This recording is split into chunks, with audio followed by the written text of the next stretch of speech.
Hi well how are you guys. ఈరోజు మన Swaraj XM గురించి మనకి ఈ డీటెయిల్స్ చెప్పబోతున్నాం. మనకి ఈ స్వరాజ్ ఎక్స్ఎంలో వచ్చేసి మనకి main dynamo problem and and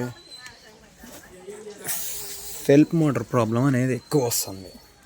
self motor problem ఎందుకని అనేది షోరూమ్ వాళ్ళకి తెలవట్ల, మనం కస్టమర్స్కి. కానీ బండి పర్ఫార్మెన్స్ వరకు ఫుల్ ఎక్సలెంట్.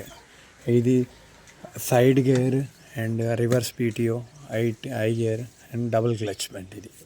కానీ దీంట్లో పర్ఫార్మెన్స్ వచ్చేసి మనకి ఇబ్బంది అయ్యేది ఓన్లీ సెల్ఫ్ మోటార్ పర్ఫార్మెన్స్ అనేది బాగలేదు అండ్ డైనమో ప్రాపర్గా సెట్లే.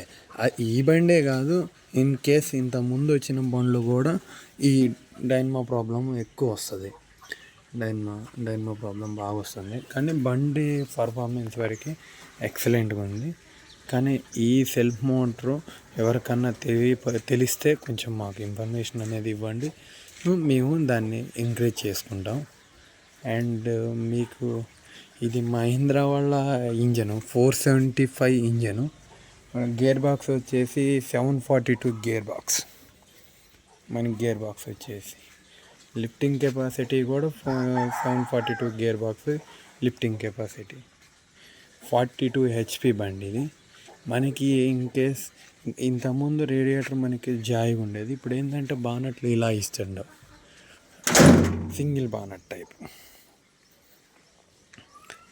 దీని పర్ఫార్మెన్స్ బాగుంది. కానీ మాకు సెల్ఫ్ మోటార్ ప్రాబ్లం ఒకటి, డైనమో ప్రాబ్లం ఒకటి వస్తుంది. ఈ రెండు ఎవరికైనా ఇన్కేస్ తెలిస్తే మాకు దీని గురించి చెప్పండి.